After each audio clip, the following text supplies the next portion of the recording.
shopping with my dad and Layla.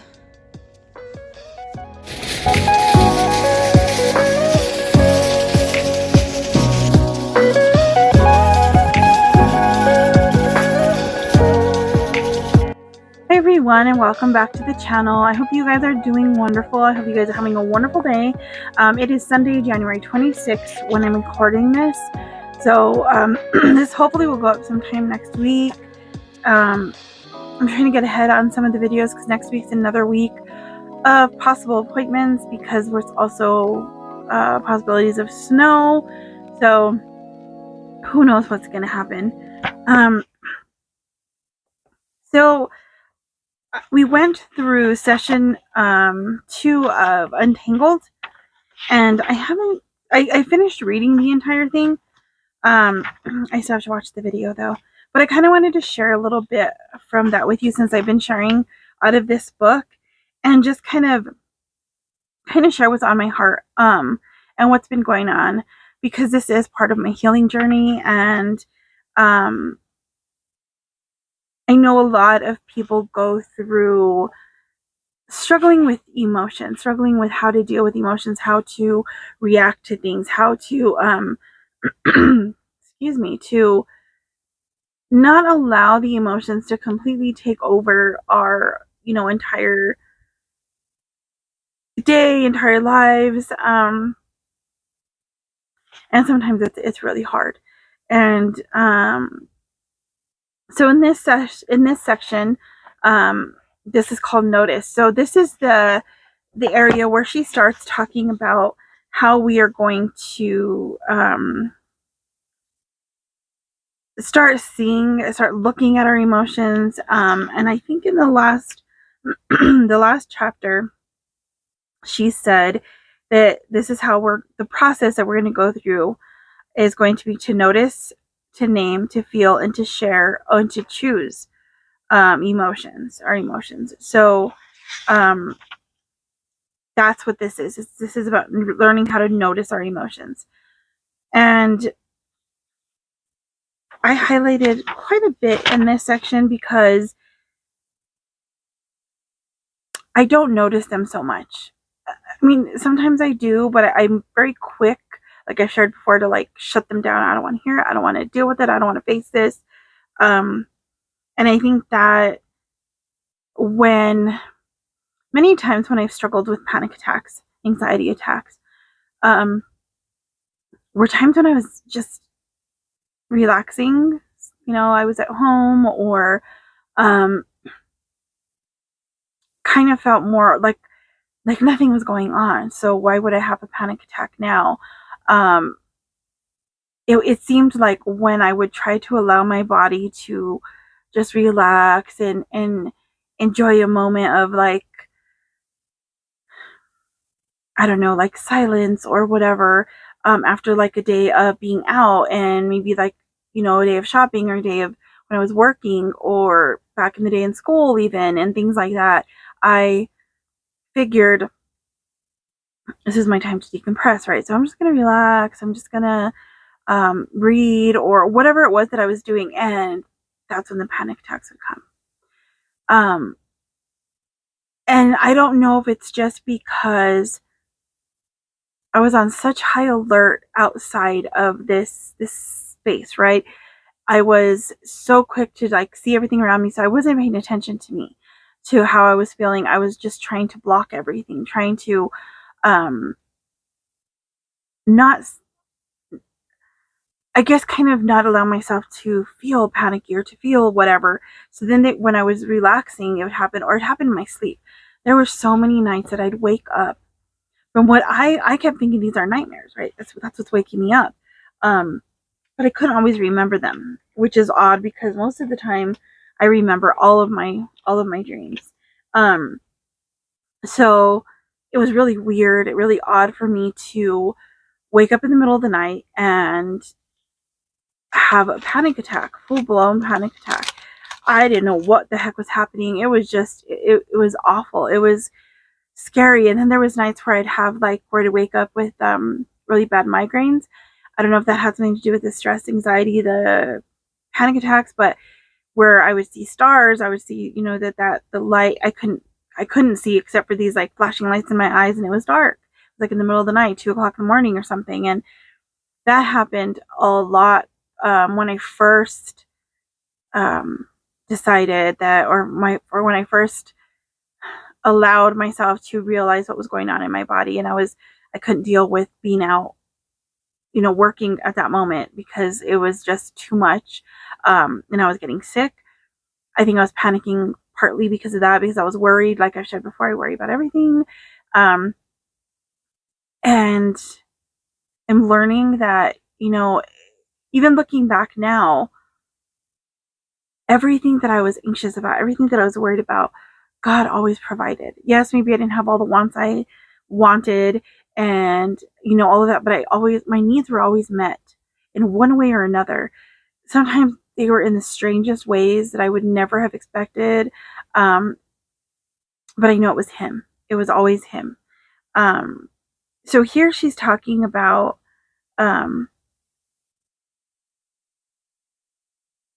let's see, she was driving. I'm going to read this little part just to kind of give you an idea of why it's resonated with me. She says, recently I was driving in the late afternoon. I had just picked up groceries and was making plans about what to cook for dinner, but I felt off. This is exactly, like, all of a sudden this is how I'd feel, just like something was just not right, but I would ignore it. I'm like, yeah, it's fine. My breath was short and my chest felt tight. As I was trying to plan dinner, my mind kept racing, not to anything specific, just bouncing around like a ball. I was clearly having symptoms of anxiety, though I couldn't identify what exactly I was anxious about. While nothing of importance was wrong that day, it happened to fall inside a season of intense stress for me. So this is when I think her husband was going through a really hard time at that time. He needed support. She was worried. They had some worries about future, the finances, and everything going on. And so even when, I can see I have a straw back here. I don't know why that just like caught my eye in the background. She may not have been thinking about those things exactly at that moment, but her body, her mind, they were there, and her body was reacting to it. This is what was happening to me. I wasn't thinking about anything in particular. I wasn't thinking about the bills that we had or anything. I was just trying to not have a panic attack, because for years, I mean, I think I've shared this before, like the first panic attack I ever had, I was in first grade. I guess I could remember. I don't know about before. There's so many things I don't remember from being a really young kid, which I think that's true for a lot of people. But I do remember always feeling anxious, or I don't know if it was fear, like I was afraid of something bad happening, but it was an anxiety about things that were going on, or I don't know. But I had just finished eating lunch. I was throwing my tray away, and in the school that I was going to at that time, out of where the cafeteria was, there was a little hallway, and then there was a door to go outside. So, after you ate, you could go outside and play on the swing sets or whatever, right? Well, I was throwing my tray away. I was by myself. Nobody was around me. And all of a sudden, I felt like I couldn't breathe. I needed to get out of there. Like this strange feeling in my stomach. I freaked out. So I ran outside and like was trying to catch my breath. And I don't know. I don't remember if I went to the office. I don't remember or more than likely, I probably just ignored or tried to ignore it and tried to do other things. And then because I never wanted to be in trouble, I didn't want to miss school, because then you get in trouble, you cause attention to yourself, and I didn't want that. So I do remember, whether it was after school or if my mom picked me up before, I don't know. I told her I never wanted to go back to that school again, because I don't know what happened.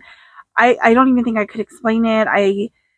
I even asked her later on in years, and she said, all I said is I didn't want to go back because something happened. I had this feeling I couldn't breathe. I don't know what it was. So the following year I did get to switch schools.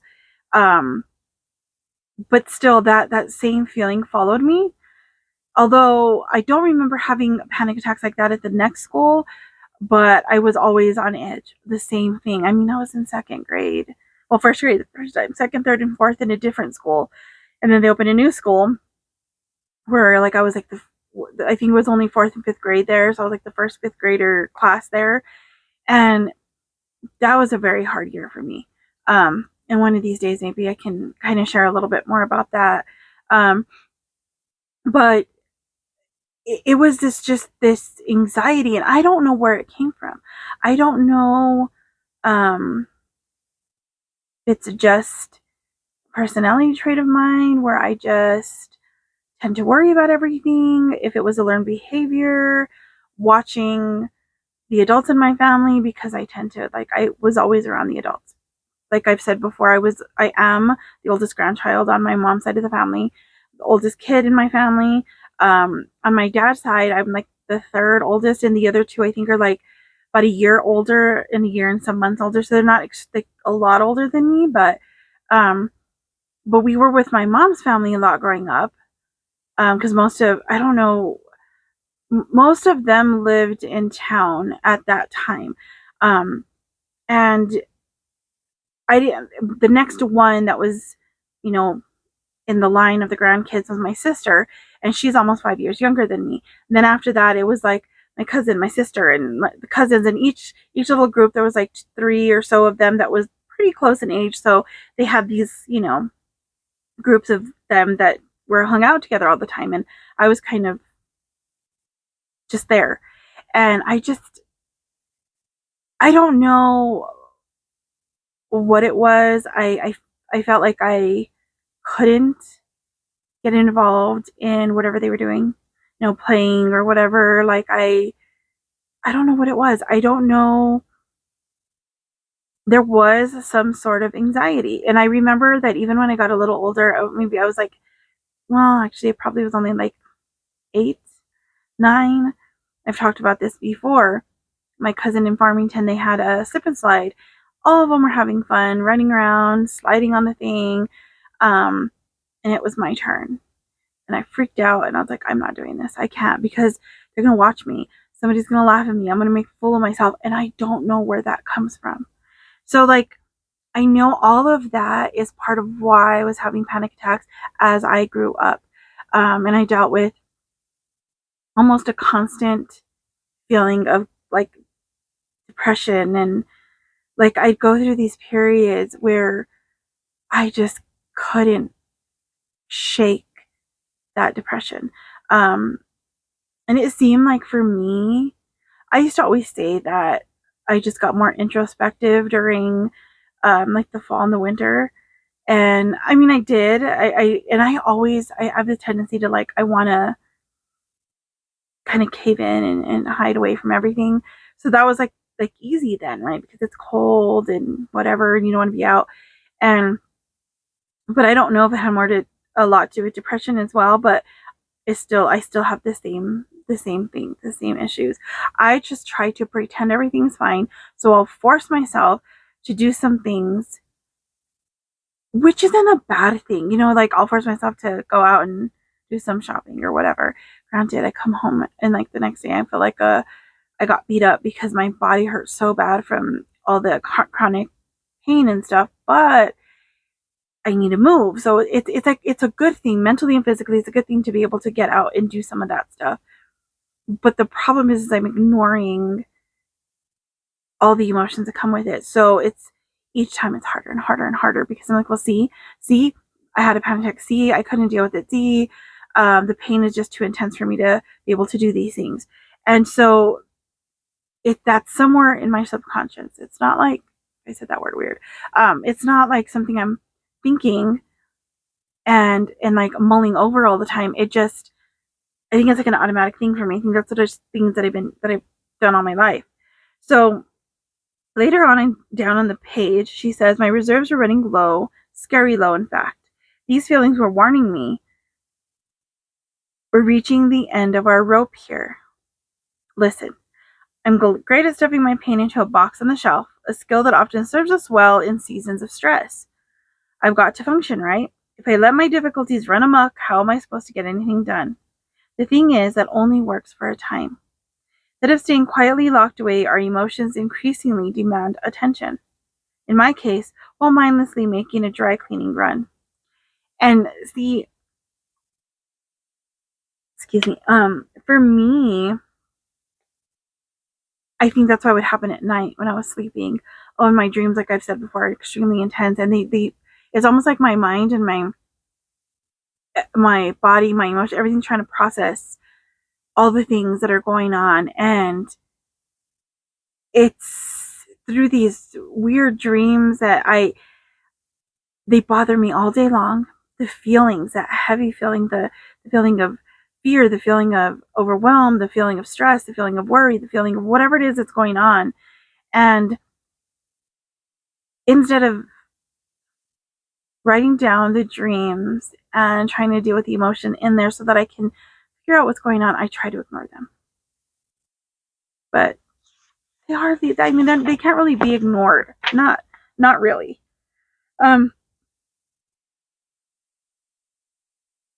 At the next page, I wrote this on the side. This is what I want as well. She said, I want a new scenario. I want to be more engaged in the process of untangling my emotions. So let's imagine that instead of choosing to snap at my family or withdraw in the scene, I notice what I'm feeling and why. So she talked about a one time where she goes into her house and they're having a hard time and everything, and she says that she's having a bad day. Like she voices it, and then her kids say the same thing. And then, when her husband comes down, they hug, and instead of pretending everything is fine, they share what's going on. And she talks about, like, it's messy and everything, but the hard gets lighter as we carry it together. Your emotions are trying to tell you something, and we have to notice them.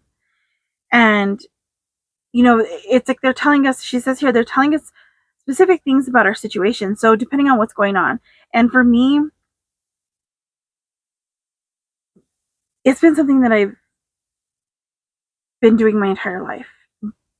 And when I first got sick, with all of the things, a lot of the times when you go into the doctor and they say, well, this is what's going on, you have, like, the first thing that I ever got diagnosed with, like an official diagnosis, was high blood pressure. I was 21 years old, maybe 20, 21. But at the time I was going in because I was having panic attacks, and I thought it was my heart, but I couldn't explain that either. So I didn't know what they were. And I told them, I just feel like my heart's beating really fast. It's hard for me to catch my breath. And I was probably like 15 pounds overweight at that time, maybe, or somewhere around there. And so, like, of course, it's your weight, and it's, my blood pressure was high, but, it makes sense now. But then I couldn't explain what was going on. And how do you explain you're anxious, or you're having panic attacks when you don't know what they are? How do you explain about depression when it's embarrassing? How, especially when you've been there before, talking about being depressed or feeling like you don't want to continue this life, and hearing, oh, you're being crazy, or like, you're embarrassing. This is embarrassing for the family. Or instead of addressing the issue, so you never address it. So I never addressed it. And so I didn't know how to explain that. So I had high blood pressure. And of course they say, well, you need to learn how to reduce your stress. Okay, so then years and years, but I don't know how to reduce stress. What I do is I threw myself into whatever work I was doing. Like, this is what I did. I did work, and then whatever other time I had, I put it to someone else. So, like, if my mom needed something, like, I had, would go with her to do her things, I would put all myself into that. I was in school and working full time. Both of them were full time, because I needed to stay busy. Because if I didn't stay busy, then I don't know what would happen. I'd have to deal with myself. So you know, it was really hard when I finally had to quit my job, because I had pushed and pushed and pushed to get that specific position in that place, because I knew I could do it. Well, and yes, I could do it. But after that, after I um got that certain position, is when I had to do a FMLA, the Family Medical Leave Act, that I had to take some time. But of course, they gave me a month off because of my blood pressure, because all kinds of weird stuff was going on in my body. And they just, of course, assumed it was my blood pressure. I was a little more overweight by then. And I had a lot going on. I had just had to quit school again because I was getting panic attacks there. But I was like, well, I'm going to work full time. I don't know if I could do this. I don't know if I could do that. And I tried it for a while. So I'm thinking it's all of that, right? Well, I only took not even a week. And I started going back to work little by little. I didn't go back full time right away, but I didn't listen to what the doctor said. I didn't listen to myself. I just went right back in because I was listening to everybody else that, oh, you need to work and you need to make money and you can't, you know, take this time off because whatever. And I was getting paid, but still. I never knew the here in the second this the next section. Step 1 is to notice how you're feeling, right? So you're supposed to sit and ask yourself one simple question: how am I feeling? I have a really hard time with that question. Most of the time it's like, I have no idea. I have no idea what I'm feeling. It's almost like I'm numb, I'm empty of whatever. I have no idea what I'm feeling. And that's exactly how it was with work. I was ignoring what I was feeling because I didn't want to feel it. So when I started getting really sick, I mean, it was like I couldn't even leave the house because the panic attacks were so bad. And before I could leave the house, I would have panic attacks sometimes outside, but I just would ignore them, thinking it was, like I said before, my blood pressure. And then with college, there was like a good period of time where I'd be like, okay for a while, and then I couldn't get out of the car. I could drive over there, and then I couldn't get down. But again, I was thinking, this is my blood pressure. This is something else going on. It's my heart. It's my whatever. And like I said, my blood pressure was high, but it makes sense why it was high, because I was stressing out. And so when I finally decided that it was time for me to get out of that job, is when I started having these extreme episodes of panic attacks and these other things that I have no idea. To this day, I still don't know what it was. I still don't know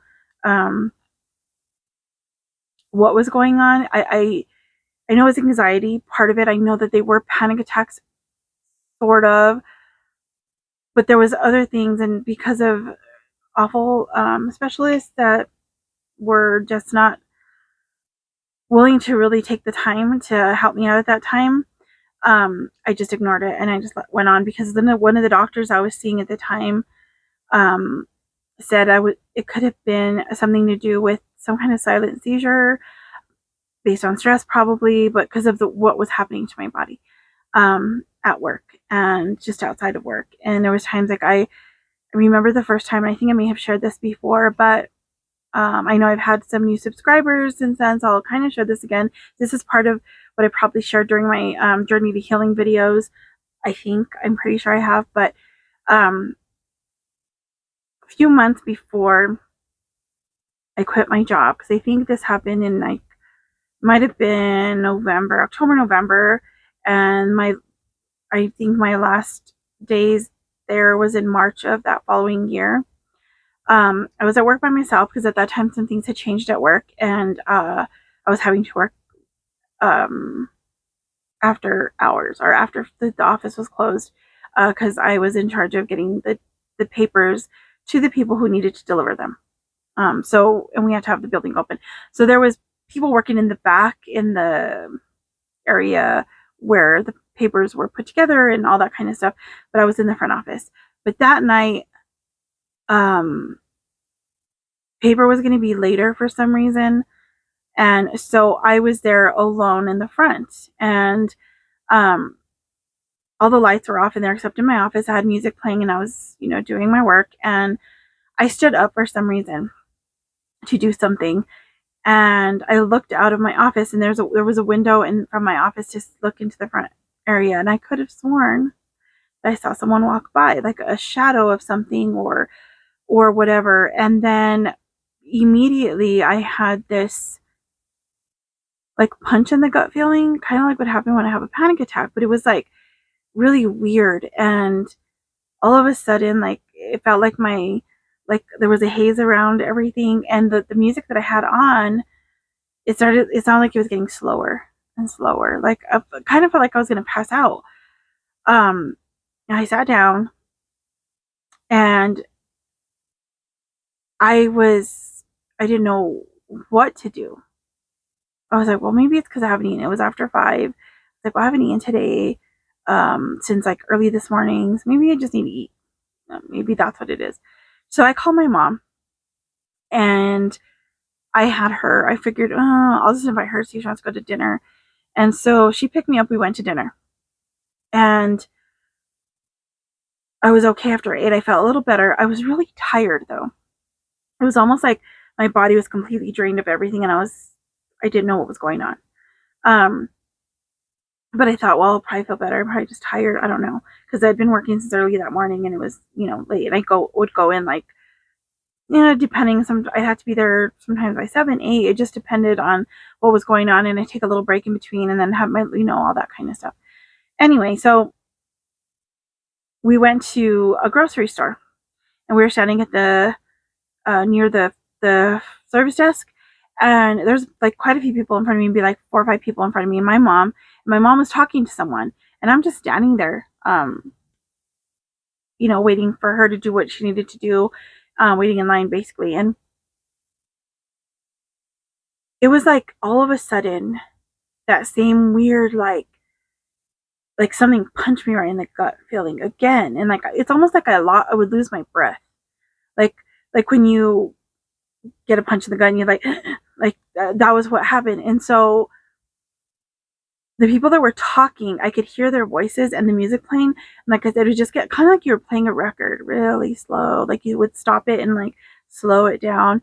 And then this like haze around the people would start. And it was kind of like, like old movies sometimes when they were like gonna end of the movie or whatever, or change the scene. It would like do this like a fade out kind of thing. That's kind of what it reminded me of. And I could feel like my body was falling, but I would never faint. It was just like, I'd kind of like come out of it and I would just stand there. But I was so tired, but I didn't want to talk about it. I don't think I ever told my mom what happened then, not until years later, because I didn't want to talk about it because then make it real. Something was wrong. And then like I saw this shadow of a person. Am I going crazy? Like, I have no idea. So anyway, I finally talked to my doctor about this. And she thought something may have gone, something with seizures, something with, because it was really weird what was going on with my body.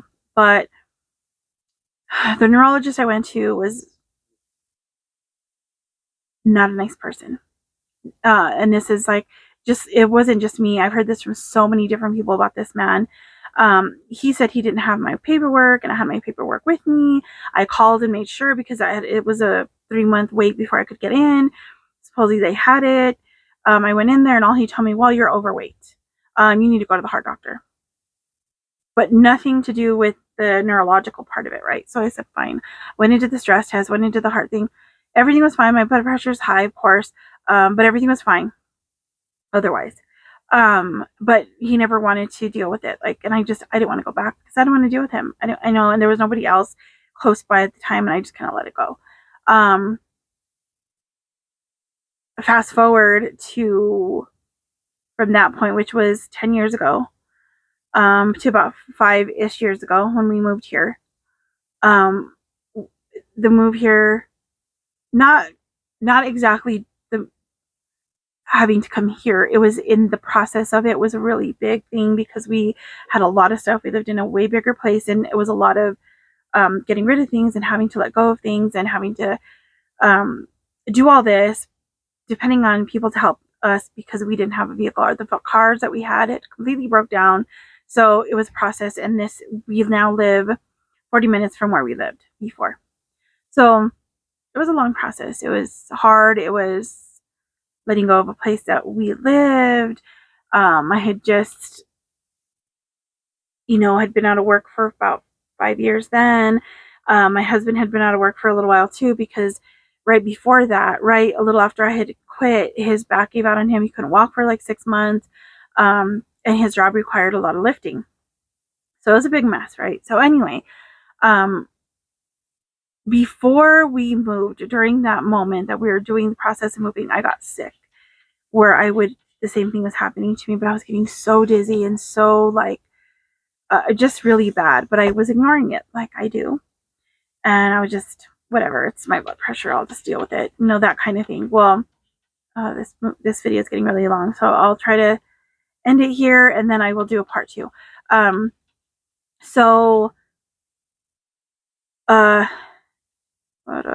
totally lost track. So, okay. So, I ignored all the whole thing, right? I was like, no, I'm fine. When we finally officially moved here, it was in September of 2018. We were going to see my parents and going to finish up cleaning the place and stuff. And all this in between that time. Well, anyway, we went back in about, I guess it was January. I'm not sure if it was January that I went to the emergency room or February, but one of the two, because I got sick over there. But I was like, I'm just, whatever. But my parents, they noticed and they made me go to the emergency room. I went in. They did all sorts of MRI, CT scans, heart stuff. My heart was fine. My blood pressure was a little raised. They found I have right frontal lobe white matter damage or something like that. They don't know why. They don't know if I had a mini stroke at one time, or now more in recent times where it could be from migraines, it could be from constant high blood pressure, it can be, we don't know.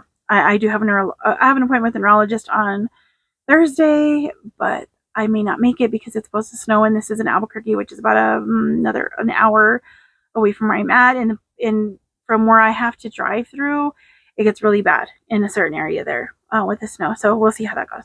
But these are just some things that